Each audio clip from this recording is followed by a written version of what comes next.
It's an honor and a pleasure, and I've known SB2 since I was in graduate school at Stanford and was Laura Arriaga's TA for her strategic philanthropy class. So I've read this SB2 case and certainly stayed in touch throughout the years. So I'm really delighted to be here today. I can give you just a brief background about how I came to Tipping Point, and then I'll launch into just an overview, but I really want to spend most of my time addressing your questions because they were really excellent and well-informed, and thank you so much for doing your homework in advance.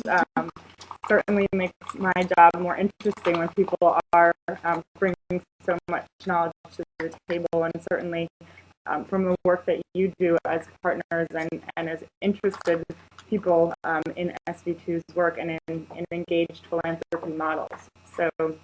And I would really like to make this interactive. I know there's sort of usually a presentation and then a Q&A, but I would, invite you to interrupt me and sort of if there's a comment that you'd like to hear more of, I certainly would want you to jump in and not wait till the official Q&A session. So briefly, my background: I've been at Tipping Point for 2.5 years. My role there is manager of strategic partnerships, and I'll get into what our partnerships mean and my work there. Before Tipping Point, I worked for the New York City Department of Education in the Office of New Schools, so helping the mayor and the chancellor open nearly 300 small schools and charter schools as part of the reform efforts there. And before that was at the Bridgestone Group doing strategic planning for nonprofits in the Bay Area. So had an interesting and varied path to where I am, but I think this theme of partnerships has been one of the constant themes in my work, and certainly a big emphasis at Tipping Point. So in terms of sort of the brief overview of Tipping Point, we were founded in 2005, so just over 5 years old, to really bring the same philosophy and mentality that the Robin Hood Foundation was able to bring to fighting poverty in New York City to the Bay Area. And I know someone had mentioned that you attended the David Salzman talk. Can I see a show of hands who else might have been there? Okay, so certainly a number of you. So essentially our mission is to find and fund the most effective organizations fighting poverty in the Bay Area. So folks who are on the front lines, educating, employing, housing, and supporting underprivileged adults and children and families in the Bay Area. And to date, we've raised $25 million.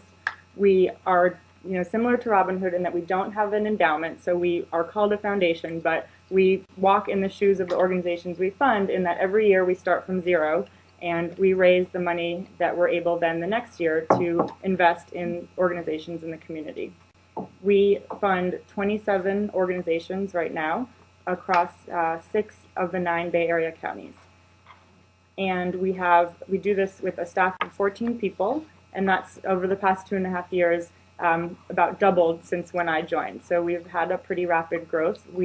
I brought some copies of our annual report that shows exactly how the growth has happened throughout the years, but this past year was our largest fundraising year with $11 million raised. So that's our grant-making budget this year. So those of you who are familiar with Robin Hood's model, this will sound familiar, but there are really 4 main guiding principles that we think make us unique, and that I'll address the similarities and differences with Robin Hood, but each of these 4 things is quite similar. So the first is that we are a 100% impact organization, and what that means is that our board of directors underwrites all of our operating costs, so that every dollar that a donor gives to us, we give 100% of that dollar to an organization that we fund. So it's a very leveraged model. That's something that really appeals to our stakeholders. Could you explain that a little more? So the board of directors underwrites your operating costs. Yes. So that means they're donors. They are donors themselves, and that's not a percentage. You don't look at it as like I see, and I don't have a financial background. Okay, I should explain that to you too, in case I sound like an idiot. But I've seen those pies, and they'll show a piece of the pie that's like operating costs. But your pie is changing every year. You're telling me the amount that you give away is totally fluid. and does the operating cost, like there's an expectation of the board members that they'll come up with a particular amount of money that pays you for that employees? Yes. So it's So pretty substantial. it is, and our board has grown over time as our operating budget has grown over time, and that is one of the things that we are thinking about. I mean, Robin Hood has a board of over 50 people, and that has its they're a huge organization now. And they're able to still maintain that model, but it also raises some Do they raise the challenges. money? Like it doesn't always come from their own personal wealth that the board members could go out and raise money, or generally? I can't speak to Robin Hood in No, terms to you. of to us. Generally, it is sort of their personal, Okay. but we are actually. That's one of the things that we're kind of adapting over time. We haven't traditionally used our board members as ambassadors for additional fundraising beyond their financial commitment to the Because you want all organization. your fundraising to go to programs.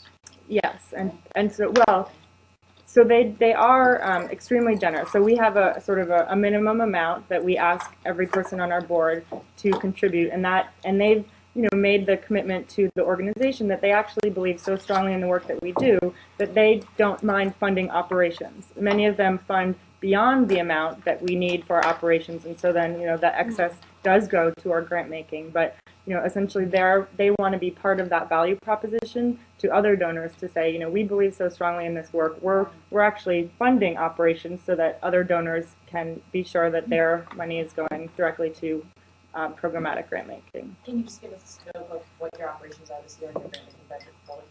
Sure. So we're about almost $3 million operating budget and $11 million grant making. So the second element that we believe makes us fairly unique is our due diligence. So, as I'm sure you well know, there are 15,000 nonprofits in the Bay Area alone.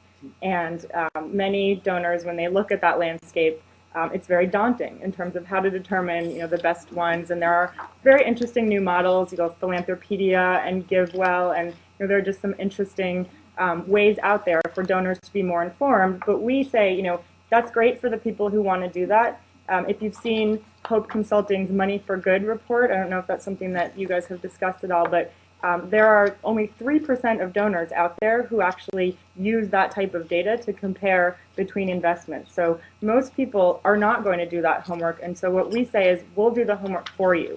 So we have an extensive due diligence process. Over the past 5 years, we've screened we've made visits and screened over 300 organizations to find these 27 groups that we believe are the most effective at fighting poverty in the Bay Area. And so that's something we're able to say, we know it's daunting, we're able to spend the time, pounding the pavement, making sure that we're scrutinizing, looking for strong leadership, clean financials, and measurable results so that you can be sure of the strength of your investment. So there are organizations like Charity Navigator out there that use a pretty simplistic model. They just look at the percentage of overhead versus the percentage to program and don't consider other things. So I assume you guys are a lot more sophisticated in terms of your evaluation criteria. Well, we hope so. We like to think we are, but so I mentioned a couple of the things that we look for. We have a very basic screen in terms of are they providing direct services to people in poverty in the Bay Area, and so as we've grown in terms of our name recognition, we've started to get a lot more kind of inbound inquiries. That's actually something that to address the question of what we've changed over time and what has and hasn't worked.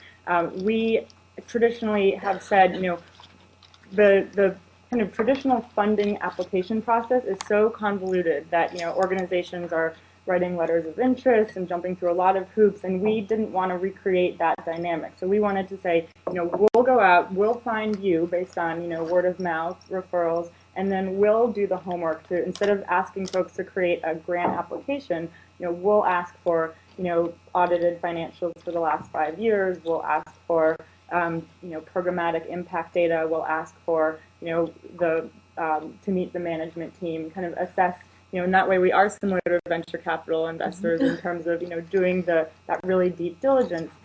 What's been interesting is that we've gotten a lot of questions about, well, that's great that you can come out and find us, but what if we actually want to apply?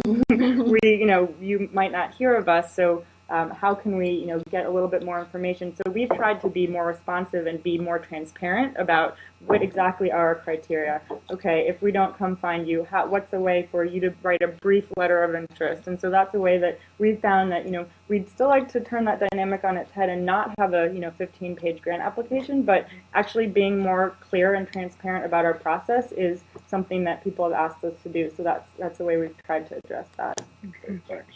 Sure. So the third element that I'd like to talk about is around maximizing donor investments. So we believe that the check that we write to organizations is the beginning of the relationship. And one of the ways that we leverage the dollars that we invest is through providing what we call management assistance. And so this means, and this is essentially kind of the core of my job, this is beyond the dollars. When an organization has an issue, there's a legal question, whether it's a real estate challenge, whether it's a need for strategic planning, professional development, we want them to call us. And we pledge to them that if they let us know about a need, we will do whatever we can to go out and find the resources in the community for them to draw on. If we don't have the expertise in-house, we'll partner with a community organization or a corporate entity or an individual who might have those skills to connect those to the nonprofit that needs it. So an example that if you read our case studies, you might have seen on our website, we have a partnership with McKinsey & Company, the strategy consulting firm. The organizations that we work with would never be able to afford McKinsey's fees. I mean, we wouldn't be able to afford McKinsey's fees that they charge typical corporate clients, but through our partnership, they're actually providing pro bono services to our grantees, and so they're able to get, the benefit of their expertise for their strategic plan. And so we have a list of partners, on our website, or I'm happy to share them with anyone who's interested in more details. But essentially, it's a way for us to kind of go beyond the dollars. And last year, we provided about $2.4 million of donated services, pro bono services, to our grantees. That was on top of a $6 million grant-making budget, so it's essentially 40 cents on the dollar that every donor gave us. We were able to leverage with additional services from the external world. So that's something that we're particularly proud of. That's definitely an area that I think we are growing and are learning about. One of the challenges that we've had, in terms of kind of what surprised us or what are we working on, is those partnerships tend to be pretty relationship-based and actually rooted in individuals within those companies. Mm-hmm. So, for example, very early on, we had a partnership with Accenture, and they were able to create websites for a number of our grantees. They implemented a Salesforce database at one of our organizations. Pretty phenomenal pro bono expertise. And then the partner that we were working with, who was actually on our board, left Accenture. Mm-hmm. And we, tried to maintain a relationship and, looked for additional touch points and, weren't able to maintain that when that individual left. So that's something that we are really thinking about. How do we embed those partnerships beyond, the individuals in the room? Certainly, we believe that we now kind of are a little bit more informed and are able to have more robust relationships within the corporations we work with. But I think it still remains a challenge and something that we're thinking about kind of the best way to address. The fourth element that I think actually we believe makes us fairly unique, but somewhat similar to informed grant makers, is that all of our financial support, predominantly all, is in the form of general operating dollars. So if you've read the Bridgespan Group report, you might be familiar with the fact that only 21% of funders actually provide flexible dollars for nonprofits. A lot of funders prefer to restrict their dollars to programmatic support or direct them in some way. And we believe that infrastructure investments, things like databases, I mentioned before, strategic plans, investments in human capital, are so critical to having effective organizations that we want our dollars to go there. Those things are so often viewed as luxuries in the nonprofit world, and for those of you that have spent time in the corporate world, they're not. They're necessities. And so that's a dynamic that we're really trying to turn on its head. Now, one thing that we have learned, again, going to learnings and things that we've changed, is that we've started to create an area that we call targeted investments. And so these are actually more directed dollars. This was both in response to our growth.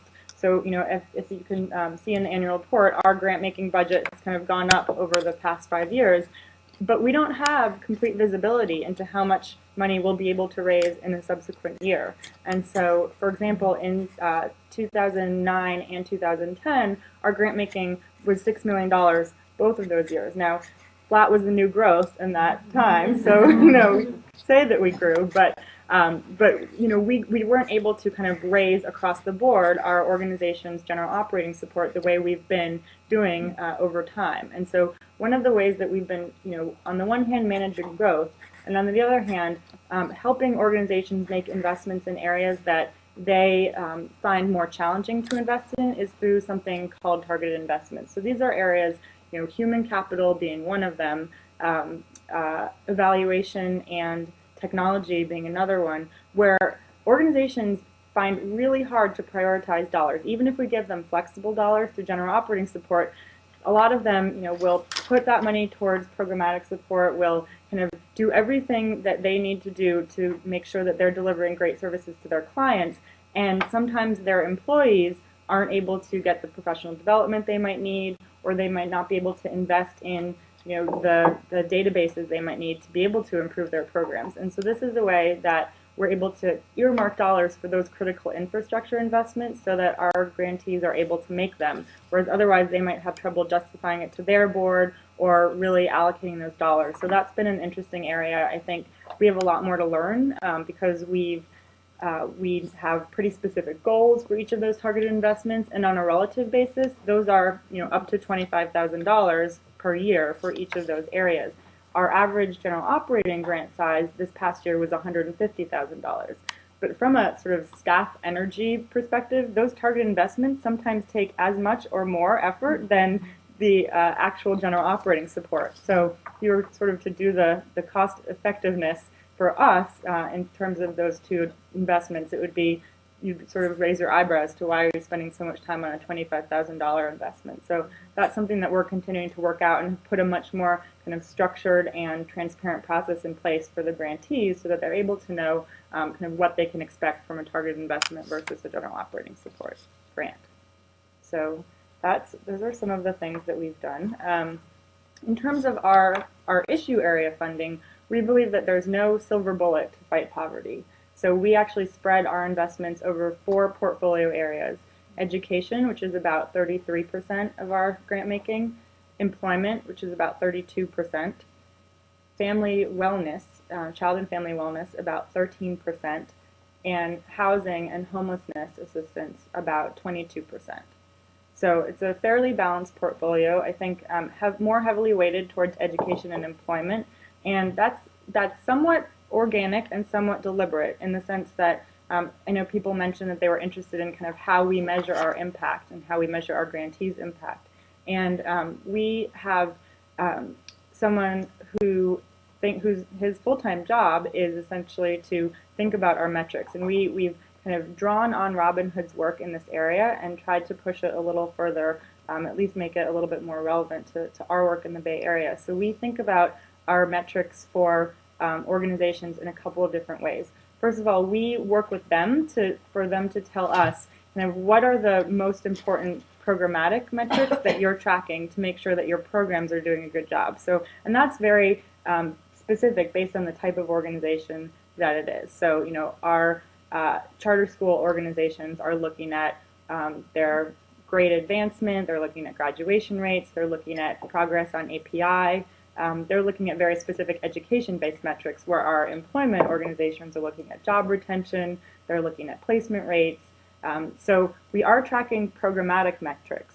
One of the challenges with those is that if you think about how to allocate a dollar that our donor gives us, it's really apples to oranges. The education organizations might be doing a great job, but so are the housing organizations. And how do we really decide what's the most effective way to allocate that dollar? And so we have developed, based on Robin Hood's methodology, a benefit cost metric. And so that's thinking about for those clients of the organization,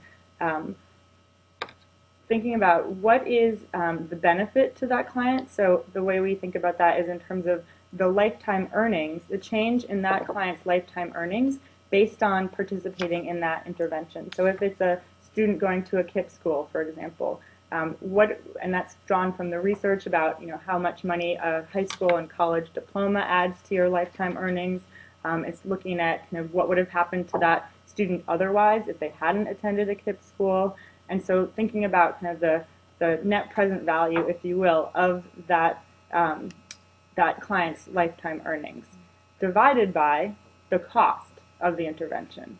And so again, it's trying to look at both the benefits that accrue in terms of lifetime earnings and the amount of money that it takes to run that program for that client. And so that's a way to kind of make comparisons across all of our 4 issue areas and understand how benefits and costs kind of compare to each other. That really has its limits, so we certainly don't make any huge decisions based on that. It's kind of a piece of data that our board is interested in when we talk about potential investments. And so when I mentioned we're kind of weighted more heavily towards education and employment, it's because those tend to have the greatest connection and the greatest increase in clients' lifetime earnings. They're both. Abby, you're modeling all that stuff, right? You're not collecting individual specific data to feed into that model.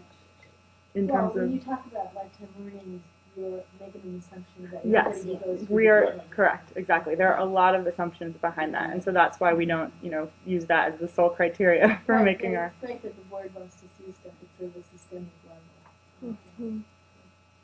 Yeah. So we have a lot of assumptions behind that, as I said, and at the same time, we're working with our grantees so that they can get more accurate in that information as well. And so one of the questions was our partnership with Ed McConnell Clark Foundation and how that will affect our grant making over time. And I don't know, are you familiar with the Social Innovation Fund? Can you share that? Because some people really probably aren't. Sure. Yeah. So the Obama administration has allocated $50 million for the Social Innovation Fund, which is designed to fund organizations whose models have been proven effective and help take them to scale. And what's interesting is that, and they had a competitive application process for folks who would disperse that funding to these proven effective models. And Ed McConnell Clark Foundation in New York was, as Lance had mentioned, one of the largest recipients of that. We are partnered with them, which means that we are hoping to bring some of those federal dollars to effective programs in the Bay Area, whether that's scaling programs that have been effective elsewhere and bringing them to the Bay Area, or whether that's identifying those effective programs in the Bay Area and expanding them within. And so one of the challenges of the way the Social Innovation Fund defines proven effectiveness is that their criteria are extremely rigorous. So they're looking at the programs that have already had third-party evaluations involving, double-blind trials, and as if you're familiar with evaluation, those are extremely expensive, and so very few organizations, even nationally and internationally, have those. So one of the things that we're trying to do is identify what are the prerequisites before you even get to proven effectiveness that will indicate that you're on that path, that if you were to get those resources, your program would be proven effective. So right now, KIPP is probably the only of the 27 organizations in our program that has had those evaluations such that they are deemed proven effective. But we have a number of other grantees that we believe if they had the resources to do those evaluations, they would likely be proven effective. We just can't say without a doubt that they have. And so what are the other elements that are pretty key in moving towards that path of proven effectiveness? So that's one of the challenges with these funds, and Can you frankly, tell us some of those key elements? so I would want to refer you to my colleague who thinks Okay. much more deeply about this Okay. before I go too far down the path. But you can also get them on the websites. yeah, Social Innovation Fund and Oh, McConnell I Clark. can get theirs, but criteria. these ones that they're anticipating when they're on the path, Like markers along the pathway, it sounds do like. they have those? But they outline what they are. I mean, within the SIP guidelines. Okay. But that'll be the final. I know they're very rigorous. Yeah, and SIF is likely. I mean, they're probably aren't. I mean, my educated guess is that it will be challenging for It was the same thing with I3, exactly. and I'm familiar with those. But what's really interesting to me is this idea that you presented, that if we can have markers to say they're on the path to be there someday, which makes it a good investment, before they would get the money to actually do that rigorous evaluation. And And some I of should look on their website. It's pretty, I mean, but it's relatively simple. I mean, they'll say, I mean, what internal studies have you done? Right. Okay, and then what third-party studies have you done that aren't blinded? So it's that kind of right, thing. right, and randomized. and pre and post tests and frankly looking at the strength of their own data collection systems and understanding, you know, how are they, do they have unduplicated client counts? Do they have, you know, some of these things that not all organizations are able to have because they don't have the internal systems and able to know across programs, are they serving one client with 5 different programs or 5 different clients? You could be a huge help helping these organizations develop their internal data systems so that they will be on the right. And that's one of the things that we are really working towards. So, you know, both from a partnership perspective, we partner with Hewlett-Packard down here, and they have been, we've allocated about $800,000 of technology hardware for our organizations to be able to use to build their evaluation systems with, because if you have a 10-year-old non-functioning computer, hard to run a cloud computing evaluation system. So that's definitely one of the areas that we are working on with our grantees. In terms, one of the things I had heard that people were interested in terms of collaborations, both with other funders and others out there, that I'd kind of like to put out to this group as a question is really around our management assistance piece. So part of my job is to kind of understand the needs on the grantee side so that we know what are the most pressing issues that our organizations are not able to address internally or with the dollars that we and other funders are giving them. And then to take that list of needs and build our set of partnerships around them. So that might be partnering with another foundation that's providing funding and engaged grant making. So an example of a partnership we have there is with Redus. I don't know if any of you are familiar with them, but they are a Bay Area funder and actually a SIF grantee, SIF recipient, and ultimately a grantee that is working to create jobs through social enterprises. And so we have several shared grantees, and they are really engaged in working with the grantees that they have around, you know, is that enterprise functioning well? Is it even making money? Because as we know, a lot of social enterprises end up being loss leaders for organizations rather than funding as they're intended to. And then, you know, how can we grow that and expand that, the enterprise, so that we can grow the number of jobs created? And so that's something we've worked closely on REDF with. We have an MOU with them for a model that they're hoping to bring out from New York called CEO, Center for Employment Opportunities, that is actually a Robin Hood grantee in New York and is a really interesting model partnered with state agencies for job creation for folks exiting the justice system. And so one of the challenges that we have, we know the dollar amount of value that our management assistance provides to our grantees. As I said, it was a little over $2.4 million. But we believe that that's really undervaluing the amount of assistance that we're providing.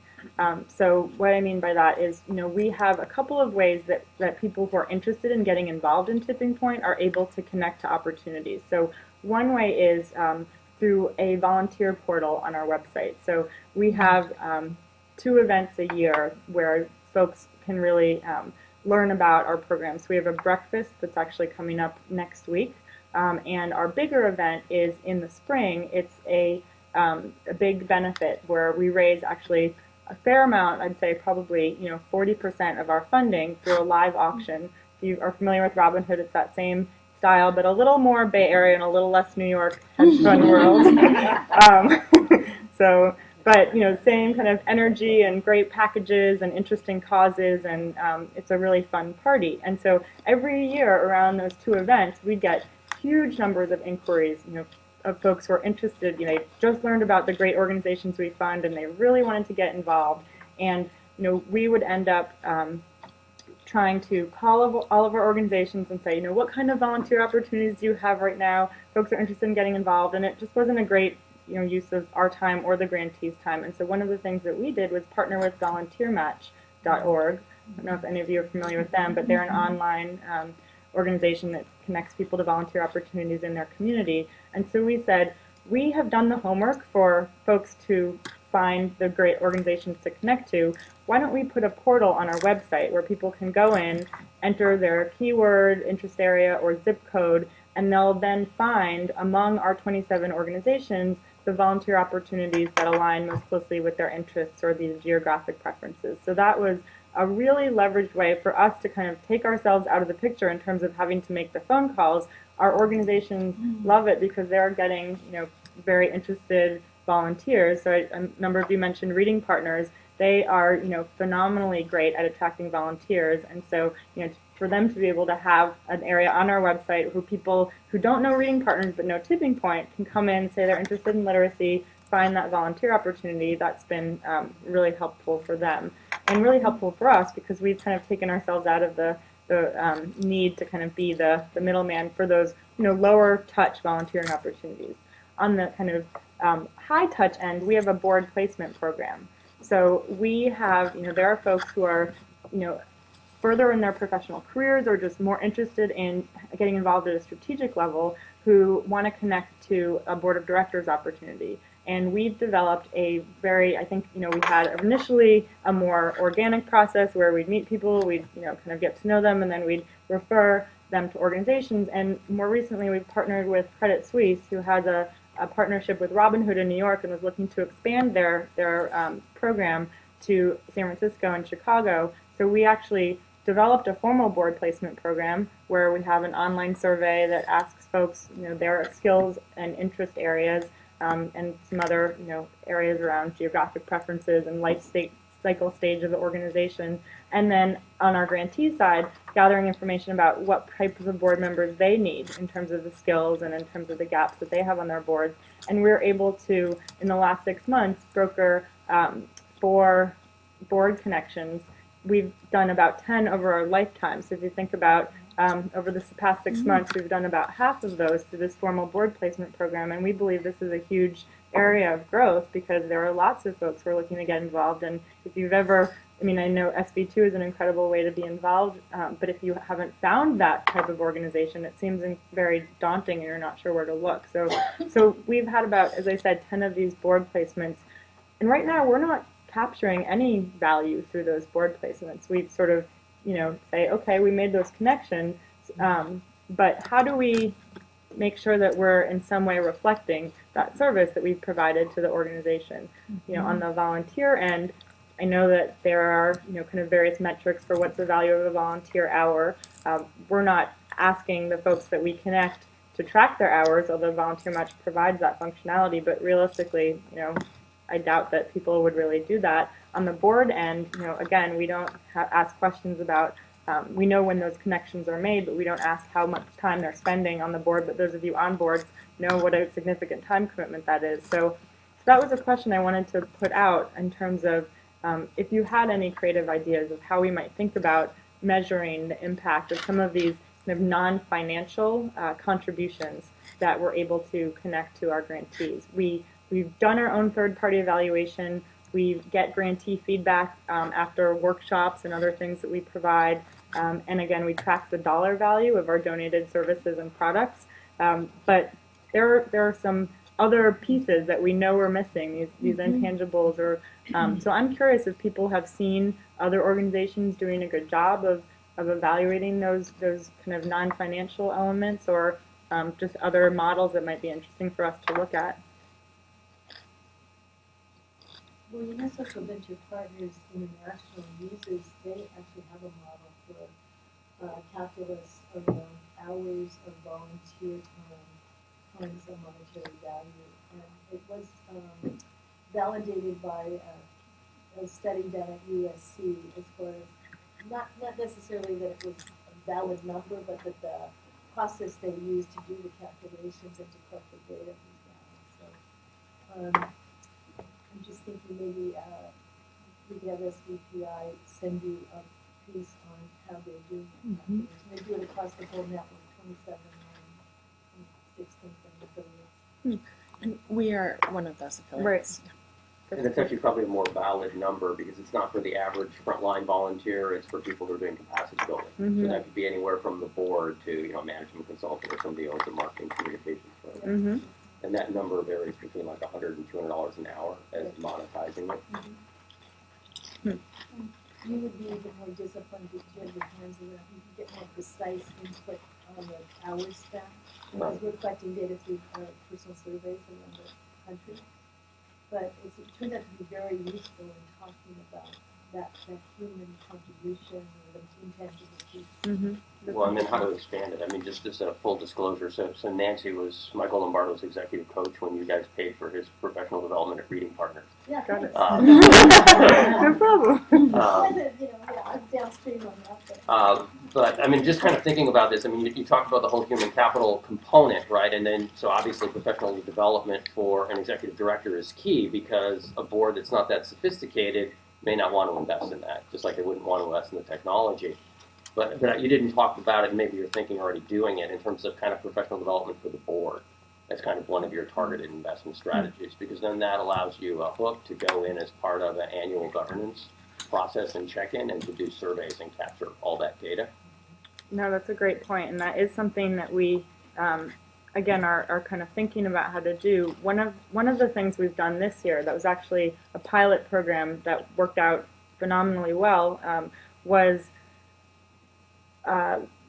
so historically we had kind of 4 times a year where we held what we called development roundtables. So these were opportunities for folks in the development functions within our grantees to come together and learn about an issue area relevant to development. So we had one on holding a successful event. We had one on storytelling, and several of you were at the Fly breakfast yesterday and sort of talked about the power of the stories that were told there. We've had ones on social media and how making effective use of social media. And it was a different set of folks who came every time. As you know, there's a lot of turnover in the development world. So sometimes there were familiar faces, sometimes there weren't. And each time per quarter people came together, those sessions weren't really connected to one another. So it was kind of a individual point in time experience. And one of the things that we heard from our organizations is that it would be great to have a more comprehensive, cohesive program around fundraising and communications, because that's a huge need. There, is never enough money to invest in that, and it's so critical to the organization. So we launched something that we called FACT, which was creatively acronymed for fundraising and consulting or communications training. And it was an 8-month program where we brought in 2 experts, one from the fundraising world and one from the communications world, both firms, and they provided 8 half-day sessions to a cohort of 14 of our organizations.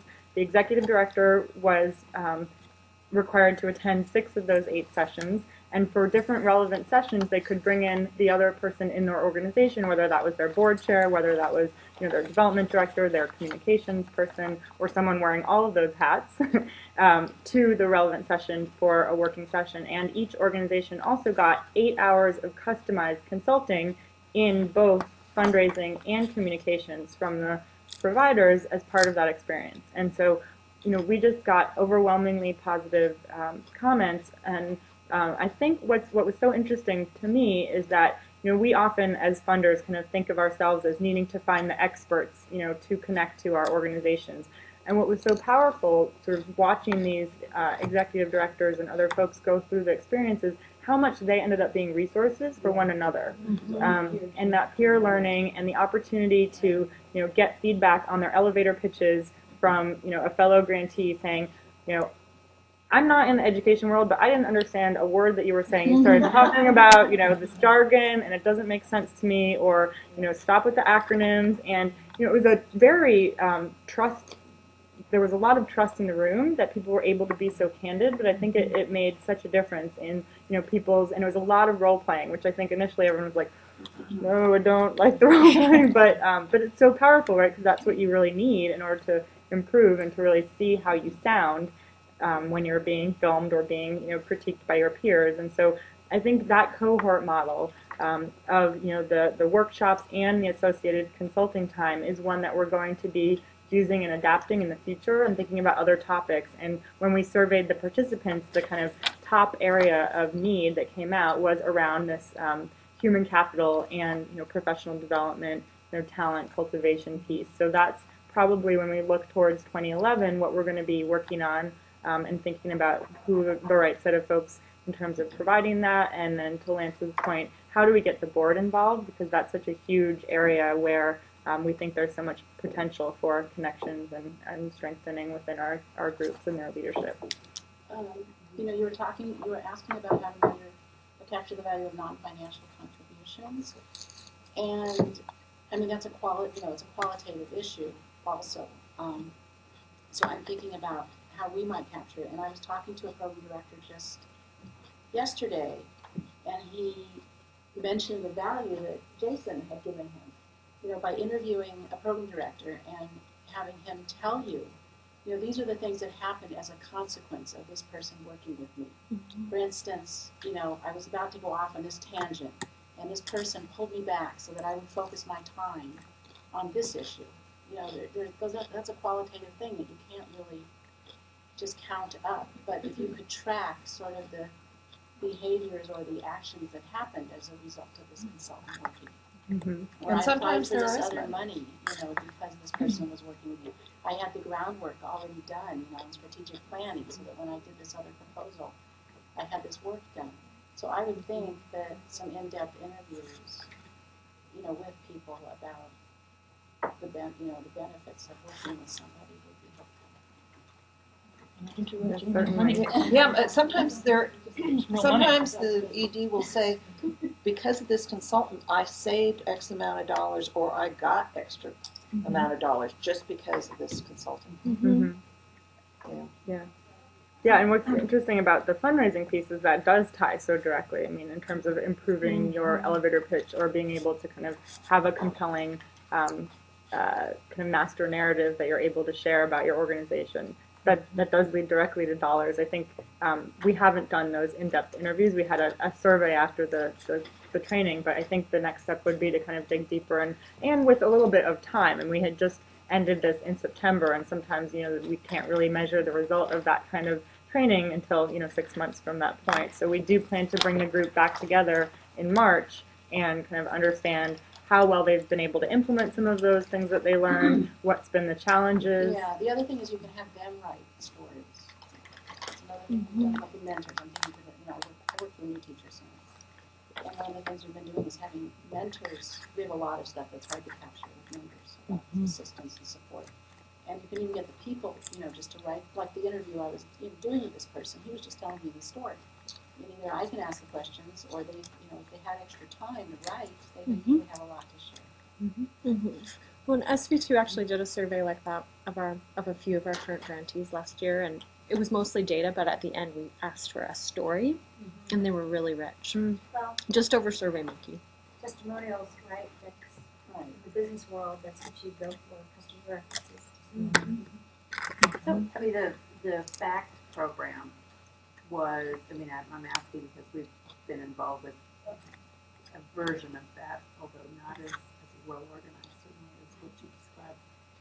But how did you select, or how did people get into that program? Was it something where people could volunteer? Did you select them from some cohort? What was the criteria? It's a good question, and that is definitely something that we are evolving kind of our thinking on. We strive very much to never require participation to anything. So we go out of our way to say, this is voluntary, this is opt-in. There are a lot of funders that say, oh, it's optional, but really you better be there if you want to get funding. We were trying to break that dynamic. However, we felt that the strength of the program would really be in a consistent cohort. And so we wanted people to be able to opt into the training, but once they opted in, we sort of required attendance for the entire session. So what we did was send out an description to all of our organizations that were in good standing. And so I should say, since I haven't touched on this yet, that we've recently developed, I'll just go on this brief tangent and then come back to your question, we've recently developed this status under review for those grantees that aren't meeting our collective goals that we've set for each year. So we have grant agreements with our grantees where we collectively develop a set of goals for the year, and then at 6 months and a year into those 1-year agreements, we monitor and kind of assess progress towards those goals, as well as look at financial sustainability and all of those things. And when there arises a situation where progress against goals has not been on track, or there's been a change in leadership or something else that would kind of lead us to believe that this isn't actually going well, then we have developed a status that we are calling under review, where we communicate to our organizations that we're a little more concerned. We're going to meet more frequently, so once a quarter rather than twice a year, and kind of work together on strengthening things so that we can get them on track. Now, I would say that in the vast majority of cases, things get back on track, and there haven't been that many organizations that have gotten under review, but in a couple of instances, probably 4 over the lifetime of Tipping Point, we have parted ways with an organization because it has become clear to both of us that the engaged relationship was not working. Either they didn't want a funder poking around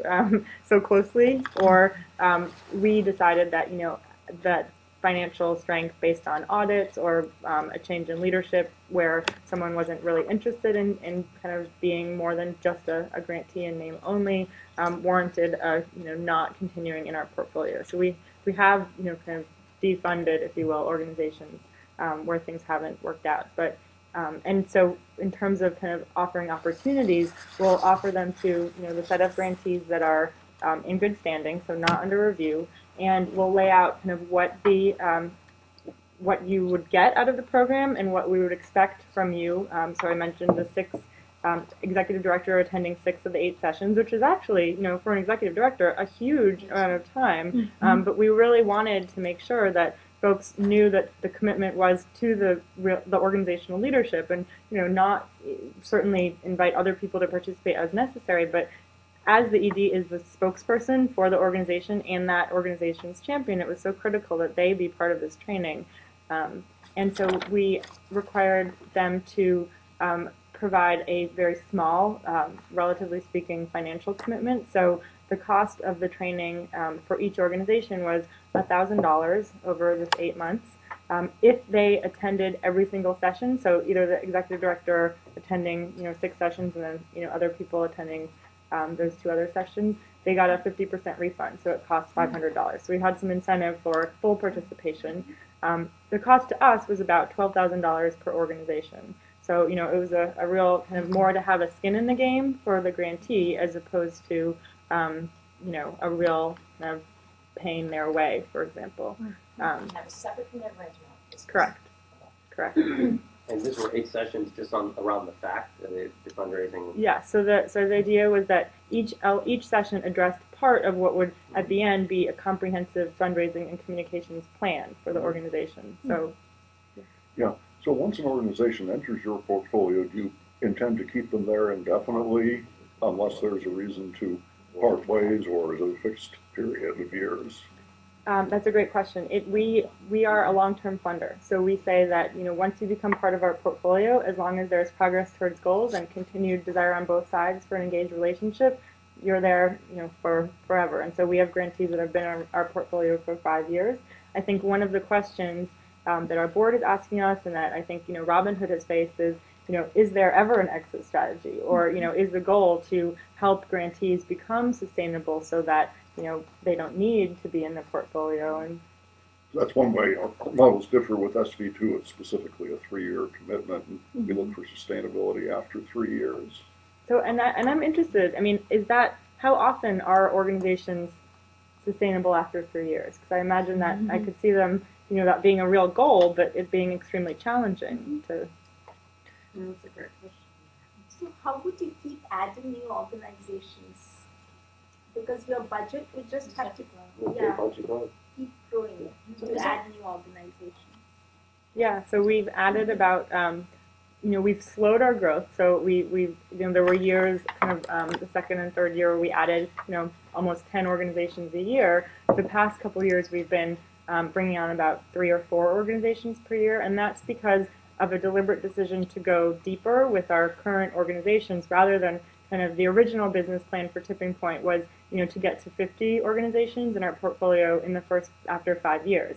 And, the board really pushed us on, is it about just adding more organizations, or is it really about kind of deepening the impact within the set of organizations that we work with? And so we did make a deliberate decision to slow our growth in terms of kind of the implications of SIF and some of the, funding that we are kind of committing ourselves to raising down the road. There are, implications for kind of increased growth, but I think we've just completed a 3-year plan, thinking about kind of our impact and kind of fundraising goals over the next 3 years. And so it's what we've kind of targeted is $60 million over the next 3 years in terms of our fundraising goal. And that's both in terms of kind of adding a number of grantees, deepening our commitment to existing grantees in terms of helping them move on the spectrum towards effectiveness, so working on databases, working on other things for those organizations, and thinking about innovation. And so one of the things that we're really committed to, I heard someone ask about innovation earlier, is finding innovative and promising models and bringing them to the Bay Area. So an example of this is an organization called Single Stop.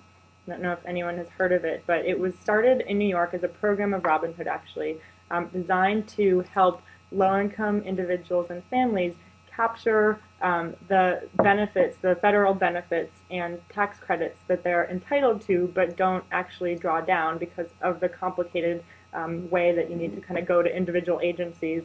So it was kind of designed to be a one-stop shop for low-income folks to come in. They do an assessment through a benefits calculator and are able to connect them to, thousands and thousands of dollars of public funding that they're already entitled to. And so we actually helped bring the Single Stop model to the Bay Area. It's now operating in 6 locations throughout the Bay Area, and it's going to be expanding through, I think down here, the closest organization that has a Single Stop site is a Job Train. And they work in a couple of city colleges in San Francisco. So it's really kind of taking an existing service center, raising awareness about the fact that you can go to that site, sit down with a benefits counselor. They actually have volunteers from Charles Schwab company who come in and volunteer their time to be to be financial counselors for folks to, once they have a sense of what benefits they're entitled to, how are they going to work on asset building and savings and other things like that.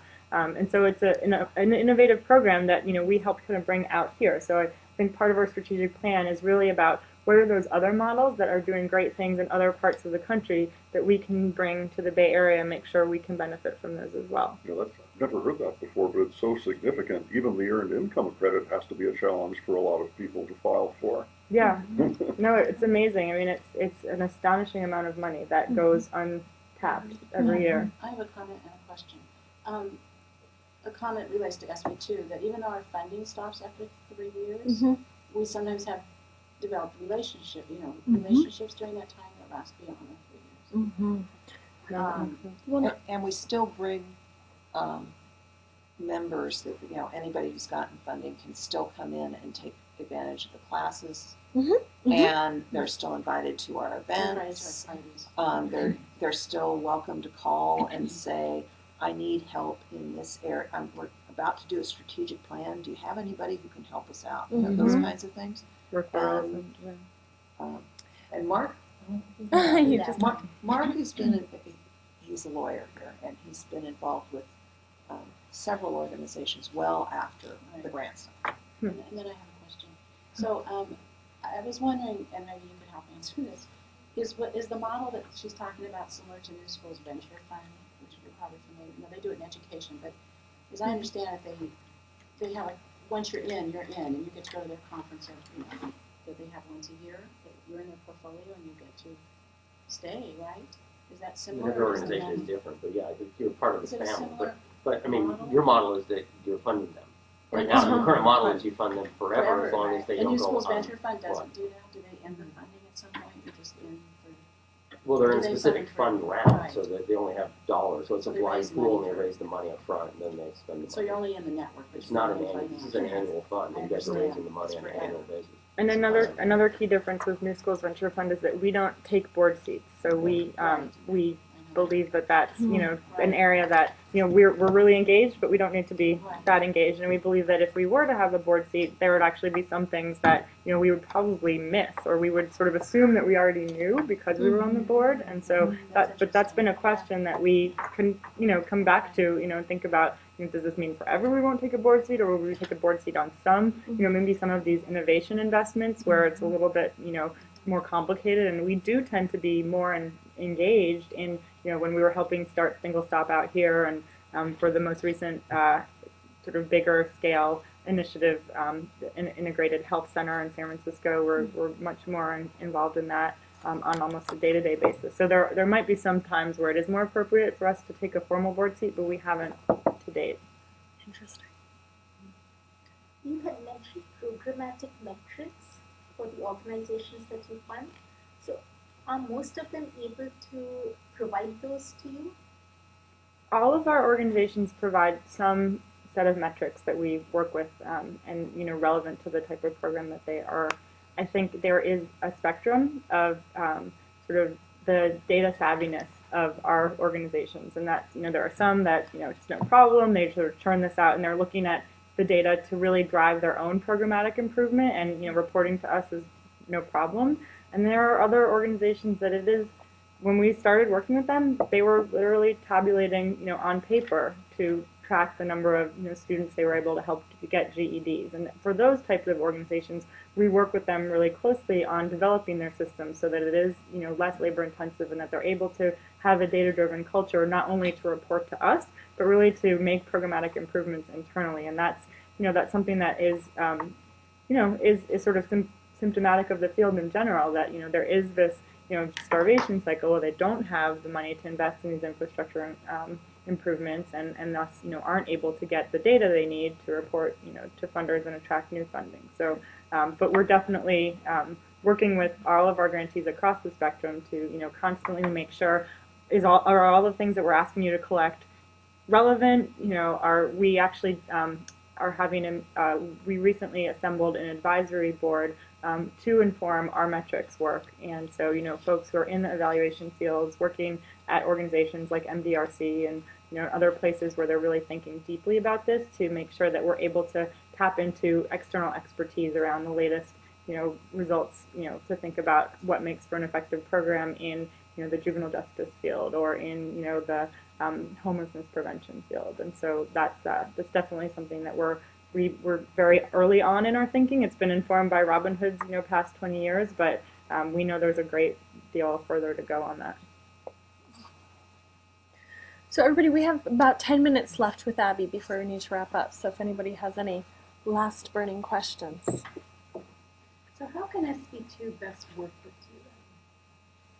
Well, I would love to put that question back to SB2. I mean, I know that we have some organizations that we funded, like Fly and others, and I'm curious in terms of kind of the way I described us working, where do those natural points appear in terms of plugging in, whether it's over shared grantees, whether it's around some of the capacity building work that it sounds like we're both doing. I think we're extremely interested in finding those points of connection, and that is something that a lot of our donors really push us on.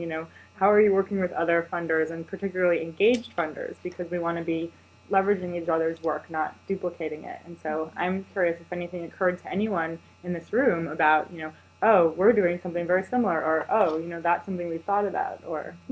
But one thing I just quickly mentioned to Lance as you were talking about your FACT program is, and that sounds very relevant to me. It's one of the things that I work with grantees on individually here as well. So at some stage, perhaps some of us could come to see you and learn more about that. But that seems to me to be a program in some form that would be very valuable to our grantees, and would be something that would, I think, move the ball forward. So, And I would just say that is an area of huge, maybe our top area of growth in the next year at SV2 is being better at engaging with our grantees beyond the dollars. Because, we have people who put in massive amounts of time and then kind of burn out, and then, and it's making it so that lots of different partners can be involved. It's having these partnerships with and we're actually having a staff person start next year through the Encore program that's going to be working specifically on this. So that will be awesome for that, and for partners who are interested in them to work with Abby on this. Well, training in general, Mm-hmm. and key areas like fundraising, Mm-hmm. communications, marketing's another one. Mm-hmm. Because we have had workshops, but they've been very one-off, and I mean, taking it to the next level is something we could learn so much I mean, from. you have a curriculum, right, over most of the year, and so that's a different model than what we have attempted to date, but it certainly is something where I can see would add a great deal of value. Mm-hmm. And especially because that means that more than one partner could deliver it. At different times we could have different partners step in and deliver it when it comes out. Did you see you hired firms, outside firms, for this purpose? We did. For that, and they were paid, they were compensated for this? Yeah. So is it your own curriculum then, or is it you're outsourcing? Um, Just delivering it? It is. We did not develop the curriculum. We provided guidance to the folks who were, assembling it. But I would say, and actually, the two firms that we worked with were Building Blocks Consulting, so Nate Levine in his shop on the fundraising side, and Fenton Communications on the communication side. And they actually, I think, the sort of response to this program has been so overwhelmingly positive that they're putting together a case study of the FACT work, and I think are likely to be trying to make it available to other folks. I mean, I think that was an area that it was so interesting. I mean, talking about serving on boards, Nate Levine and Parker Blackman, who heads Fenton, serves on the board together of an organization and had talked about maybe at some point doing some work together, because they're two sides of the same issue, fundraising and communications. And this was such a fortuitous coincidence that they happened to already know each other, were interested in working together, and so we were able to bring them together. But I believe they would have kind of proprietary rights to what they developed, but are interested in bringing it to more organizations. Yeah, so I think there's a couple things we could pursue, just talk about right away. I'll just put them out on the table, you can percolate on them, and then we can get back together. But I mean, just to go back to what everybody said, I think that there's probably a third component. I mean, so there's the fundraising, there's the communication, there's the leadership, right? And I'd specifically kind of focus on the board leadership, which is, I think, a component that we could bring to it. So you could kind of think about it as a combined offering of the three. And then another way to think about getting people on, I mean, the Credit Suisse partnership that you mentioned is really good. One of the things that we found is that if you lower the bar for people, so they're kind of not signing up for a board for like 6 years or 2-3-year terms, it's the rest of their life, but actually provide it as a 1-year fellowship. So they're kind of go on as a non-voting member. But then, we've been running that program for 2 years, and most of those people actually become board members. But it's a way to date before you get married. That can also be a part of, a component of that program, or kind of a separate thing that runs in parallel. So you do that for SB2 partners who Yeah. are interested in serving on boards, but Exactly. And they go on boards like Fly and Reading Partners. Actually, there's like 2 on each right now. There's Yeah. 1-year fellows. that's really interesting. Yeah, it's almost a lot of business schools have the Right. I mean, it's kind of That's what copied it's under the based on. standard GSP Okay. model. for Got that. it. Is that separate than being on an advisory board, or do these? Yeah, because you're a full-time board member, you get the PAC, you participate in all the executive I discussions. see. Just because I'm on both of all those boards, right? I mean, so those people are listened to, right? Because they're substantive people. People pay attention. Even though they're a non-voting member, doesn't matter.